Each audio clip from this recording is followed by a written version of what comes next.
FromSoftware finally announced an expansion for Elden Ring with Shadow of the Erdtree. However, with only one piece of concept art and rumors claiming it will release after Armored Core 6, it could be a ways off. Nevertheless, there's plenty of reason to get hyped, whether it's looking forward to the new bosses or exploring new areas. Here are 10 things we'd like to see in the expansion, regardless of how feasible they might be. New region.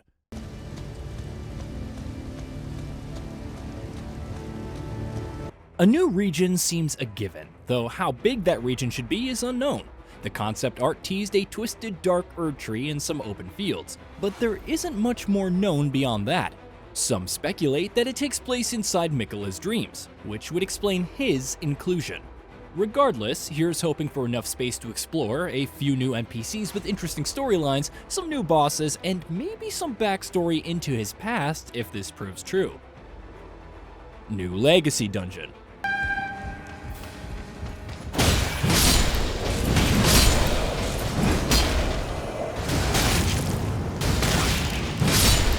Of course, we wouldn't mind a new Legacy Dungeon. These were the proper dungeons of the base game, though their quality was a bit hit or miss. Stormveil Castle being the obvious favorite, while Miquella's Haligtree, ironically, is lower on the list. While a Legacy Dungeon needn't stick too close to a castle-like architecture, something more tightly paced and structured with fewer platforming challenges would be ideal. Then again, FromSoftware could have something entirely different planned, so we'll have to wait and see. More Ashes of War.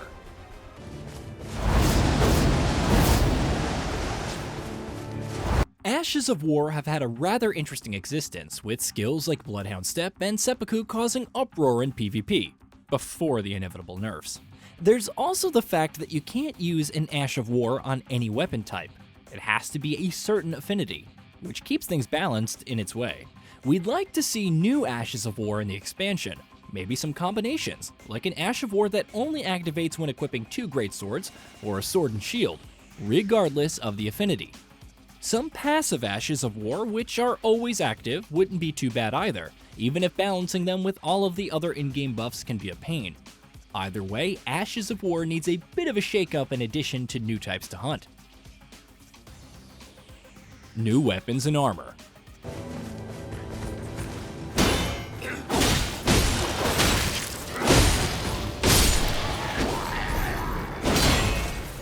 It seems a given for any Souls-like expansion, but new weapons and armor are also mandatory. It would be great if some weapon types like heavy thrusting swords, twin blades, flails, great spears, reapers, whips, claws, and so on receive new weapons. Of course, a new weapon or 2 to keep the katana crowd happy could also be fine. Brand new tools and weapon types would also be great, perhaps a new ranged weapon type.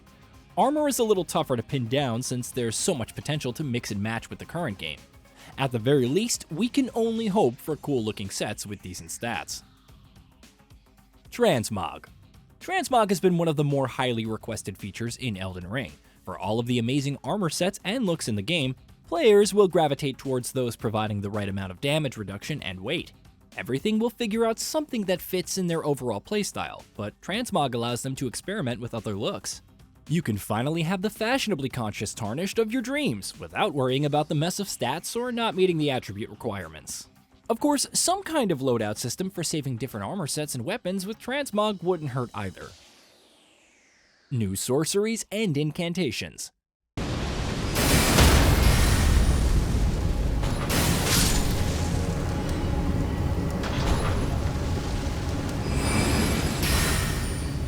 Sorceries and incantations have had its ups and downs since Elden Ring launched, with different buffs and changes to make them more viable for playing caster builds.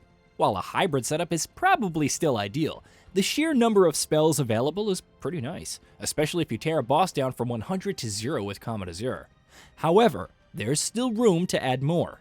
Sorceries could use some more primeval, aberrant, and crystalline varieties, while incantations need more bestial and blood options. New types of sorceries and incantations could also be introduced, and one can only hope for something unlike what's currently available. New Spirit Ashes. Again, new Spirit Ashes are obvious, but they don't have to be based on enemies in the expansion. There are plenty in the base game which lack Spirit Ashes, like the Carrion Knight, Crucible Knights, Erdtree Knight, and more. How awesome would it be to summon a rune bear that wreaks havoc on enemies?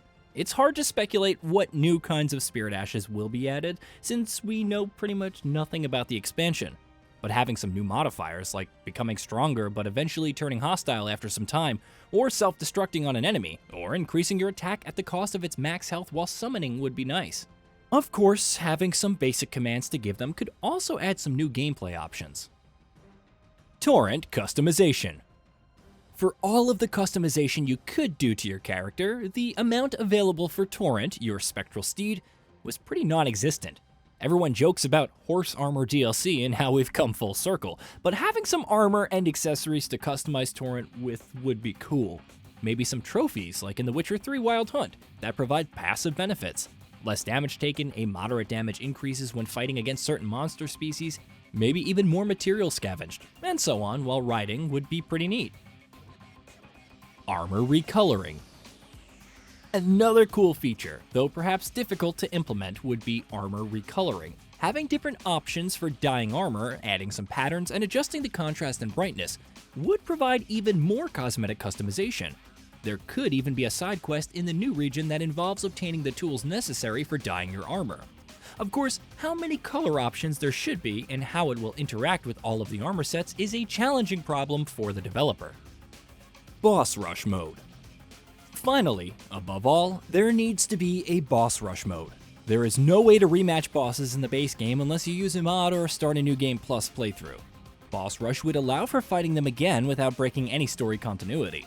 There are already coliseums available where boss rush fights could be hosted, and there could be different tiers, like 10 bosses, 20 bosses, and the highest having all the bosses one after the other.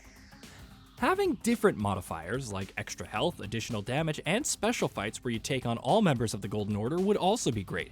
But above all else, we'd love to see co-op support, allowing you to group with 2 friends or matchmaking and take on all of the game's bosses for unique rewards. Hey, did you know that we at Gaming Bolt upload new videos every day? Stick around, drop a like, subscribe, and hit that bell, and let us know what kind of content you'd like to see in the future with a comment below.